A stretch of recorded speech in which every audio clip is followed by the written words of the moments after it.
Now, and it's the biggest killer of Australians. Cardiovascular disease causes more than 1 in 4 deaths annually, with 54,000 Australians suffering a heart attack on any given day. Now, to help reduce the risk, one organisation is providing free health checks at sporting grounds for mature age players and is also on a campaign to have emergency defibrillators available at all grounds where organised sport is played.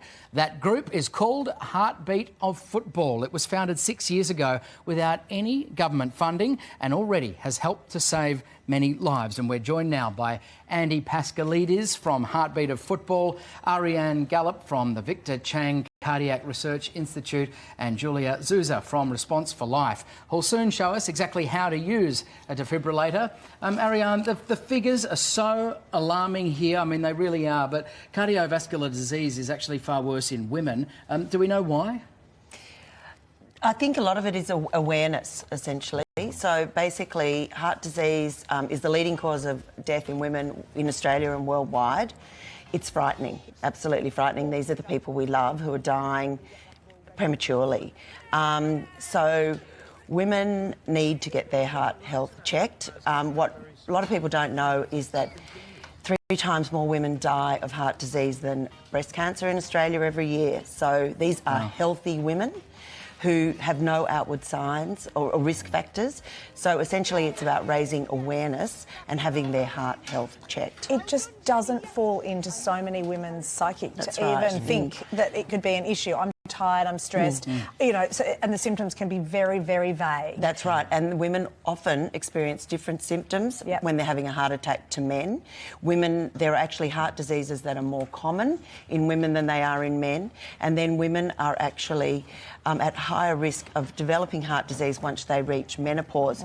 So we've got to try and dispel this myth that heart disease is a disease that affects middle-aged men. It is really, really a very, very serious problem for women. And Andy, Heartbeat of Football, this was inspired by a very personal story. Yeah, look, 2014, my teammate Matt Richardson collapsed at our game over 35s with Forest Rangers. We didn't have a defib, panic sets in, you're waiting for ambulances, and we lost him. I lost another teammate the same year, and being somewhat of a football broadcast background, I looked at the game and realised that there was a spike, and we had 15 people die in a 3-year time frame from 14 to 16 and 3 saves. And then we had 14 saves and 3 deaths over a next 3-year period. But what we've seen now in the last 18 months, we've had 11 incidents on the field, but we've had 10 saves. Yeah, right. Effective defibrillarisation and CPR, people equipped to react. And what has really helped is getting defibs out to all sporting grounds. We've had famous cases, of course, with Peter Matera recently, losing Warney, Dean Jones, who I work with in India. These are high-profile people, elite athletes that sadly we've lost. And you know, in these saves, we're talking about 9-year-olds, 14-year-olds, 16-year-olds. Wow. It strikes me this is all about awareness. It is. Ariane was talking about awareness beforehand. Now, Andy, you're talking about us being prepared and having awareness at a game on how to use a defib and to get it to areas where we need it the most. And now you're going to show us about how to do it. Yes, yeah. It's so easy to use a defib unit. So we simply turn on the defib unit, and as soon as the pads are applied... Automatic defibrillator unit, okay, adult pad. So it talks you through? It does. Don't touch patient, analyzing. So everyone hands up. Hands up. We want to tell everyone don't touch.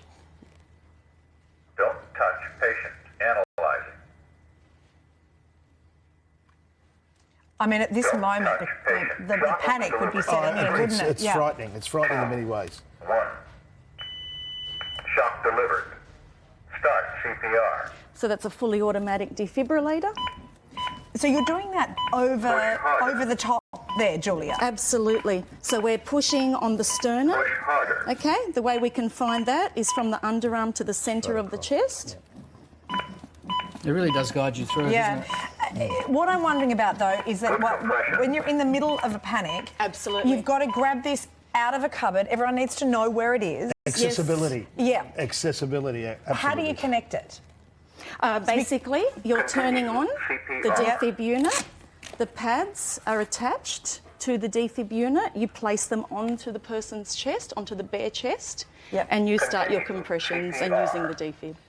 Andy, can I ask you, you talk about, it's come from a place of extreme grief and tragedy, this phenomenal thing that you've created here, and it's a beautiful thing, getting these things out to these community clubs. You talk about these saves. Yeah. What's it like to be part of a save and know that that person goes on to have a life beyond that moment? Absolutely, absolutely. I interviewed Tony Damascus, who was saved in the most recent. We had 2 incidents in Sydney, and Tony was saved at a local ground where I know only too well. And the first thing I said to him, how does it feel to be alive? Now, the other part of this equation is in the losses, I've seen the grief of the wives. I've seen the grief of the children, the fathers, the grandfathers, the aunties, the uncles, the mothers. There is not a process really in place to help these people. What I will say now with the new government, Tim Cale's my global ambassador. He put in a 24/7 ZAP stand station at Mackie Park in Albos Hood at Marrickville.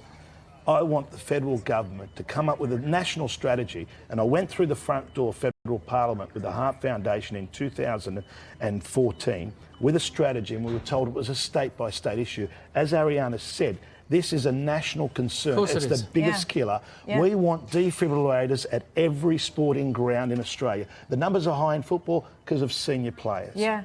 A cardiologist once said to me that one of the reasons why people that work in cardiology are so lovely is the outcomes are great if detected. That's it. And with awareness. So this can happen. You know? That's why the Victor Chang Cardiac Research Institute Mobile Heart Health Check is so important. Yeah. Because we're actually going out with funding from IMB Community Foundation to at Heartbeat of Football events to test people for heart disease. And they're high rates. We're looking at 50 and 60% of people tested. It used to be 30%, so we're doubling. 1 in 2 people are being told, go to your GP. It's a 3-part test: blood sugar, cholesterol, blood pressure. We're off to Wollongong tomorrow. Illawarra is strong hunter, and we're hitting. And it's largely due to the enthusiasm of you guys as well, turning that around. Thank you for coming in. Thank you for the opportunity. Thank you, Julia, Ariane, and Andy. Amazing work. Thank you. Yeah, Keep up the phenomenal work. It's really inspiring. Thank you. Well, a real change of pace now.